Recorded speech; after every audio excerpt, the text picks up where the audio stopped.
Well, good evening, everyone, and once again, thank you, faithful viewers, for joining me for the Thursday evening look into the book Devotional Time, and I am your host, Charles Logan. I consider it a privilege to be able to share this time with you. Well, this evening, I'm going to talk about trust.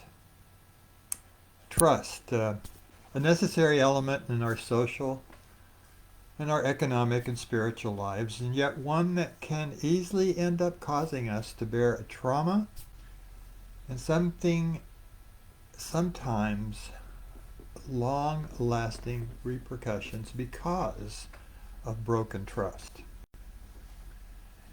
Well, who do we trust and why and how did all of this begin?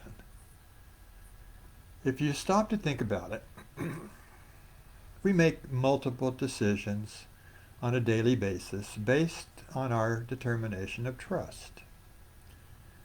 We size up a stranger in a millisecond and decide if that person is trustworthy. Do I trust that person to give me the correct change at the store? Or do I trust that salesman to give me the right advice? Can I even trust my doctor? But what about the newscasters or even the weather people? Now that takes a lot of trust around here. Why do we trust? I think it all begins with our parents. I was brought up in a good, loving Christian home. I was never afraid that my parents did not love me. I knew that my parents protected me and wanted the best for me. You might say that I learned to trust them completely. I trusted the policeman, the milkman, and my teachers because they had treated me with kindness. The policeman with the image of protection, the milkman with his reliability, and my teacher because she was the smartest person in the world.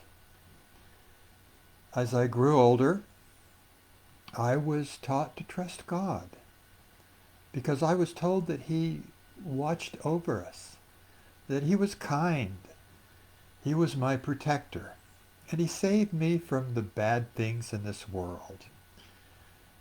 Those were the ones that I remember trusting unconditionally. But one time, my trust was irrevocably shattered. My teacher yelled at me and slapped me. I don't even remember the reason. My trust in people was from then on permanently damaged. My whole world of trusting was upended. At times my parents disappointed me, and the policeman at the corner brushed me aside as if I was a nuisance. I grew I grew older and friends hurt me. The school system set me back a grade, and I no longer trusted my teachers or the school. My best friend took my girlfriend away. And to this day, I've never gotten over that. As I got older, I learned that trust was something conditional, and even something that I could not or should not give away to others very easily. Well, I've been talking about trust as if it were some wistful, ethereal entity, an unseen but very powerful force that can enhance your life or just as easily tear it down. But maybe, just maybe, it's an emotion too. Now, I'll share some personal experiences. Forgive my throat clearing. The allergies here have just been absolutely horrendous. Now, in my working as a chaplain and a hospice volunteer, I've been fortunate enough to have been invited into that sacred space that only a feeling of trust will allow one to enter.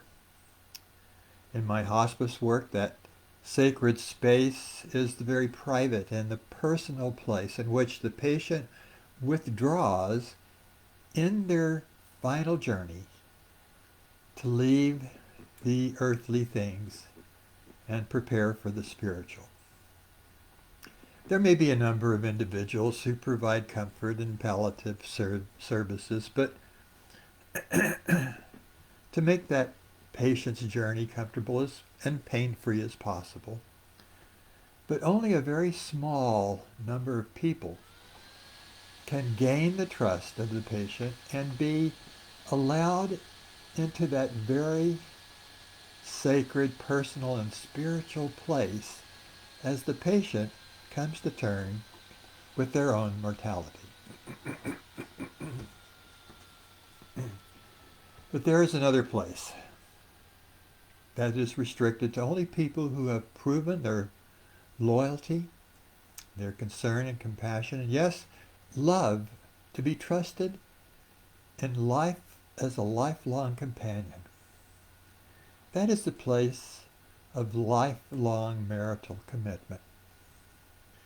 Now, once again, I've enjoyed the earned trust of deep friendships to be allowed to hear from devastated partners who have experienced broken trust. We all know that a feeling of betrayal that we experience when we find out that we've been lied to. Yet in many circumstances, a heartfelt confession and contriteness on the part of the person who lied will be strong enough to return that person to a place of forgiveness. Now, we see this in the case of public figures who have been caught in lies, and we've seen that on television even recently. But they own up to their failures, and they ask for forgiveness. You know something? We are a forgiving people as a whole. But broken trust is something completely different and profoundly more damaging. It can bring an end to a relationship excuse me, can bring an end to a relationship that was based on deep love and seemed to be something that would last forever. And like I say, please forgive my allergies. They are just absolutely murdering me tonight.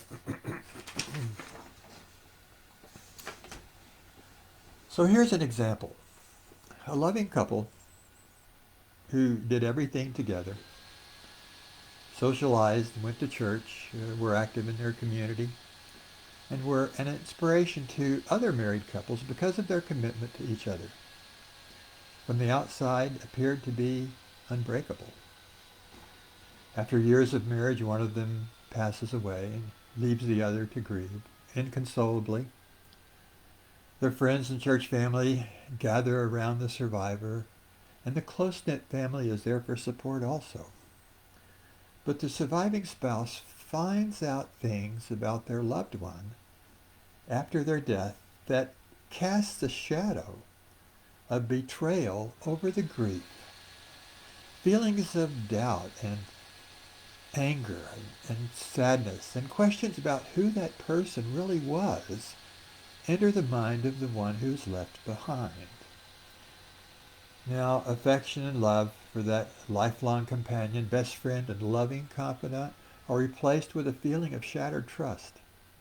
How does one resolve an issue like this and be free then to eventually have a place in their heart for the loving memory of their loved one?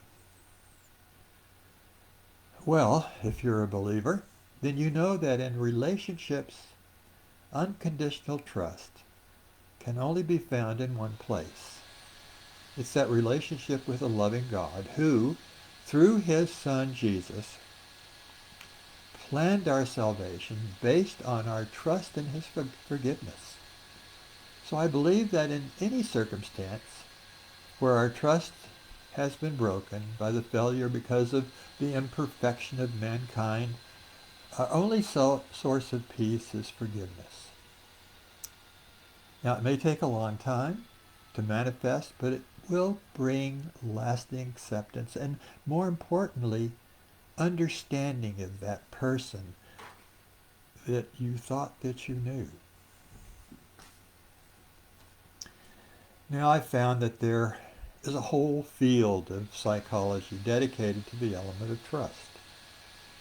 I've listened to lectures that tell me that I have to first trust myself. That trust cannot exist without love and forgiveness. That trust is difficult because of our experiences. We have to size up another person by their facial expression and signals of competency. We have to make a decision based on their way of communicating with us. And all these things have to be done in seconds. Trust is dynamic because it is a constant state of change from person to person. It is dynamic because our trust is based on their energy, their ideas, and the confidence that they impart to us. And finally, trust is absolutely necessary, not only to develop relationships, but to move about successfully and productively in a society. Now, what about the signs that you get from someone that says that you should not trust them?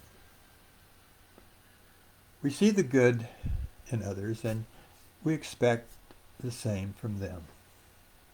So naturally, we have a tendency to trust others until we recognize signs that cause us to mistrust them. There are those who are openly mistrustful. It doesn't take long before they give a very negative image of themselves. They don't believe anything. They don't trust anyone, and they are naturally suspicious of everything, even you.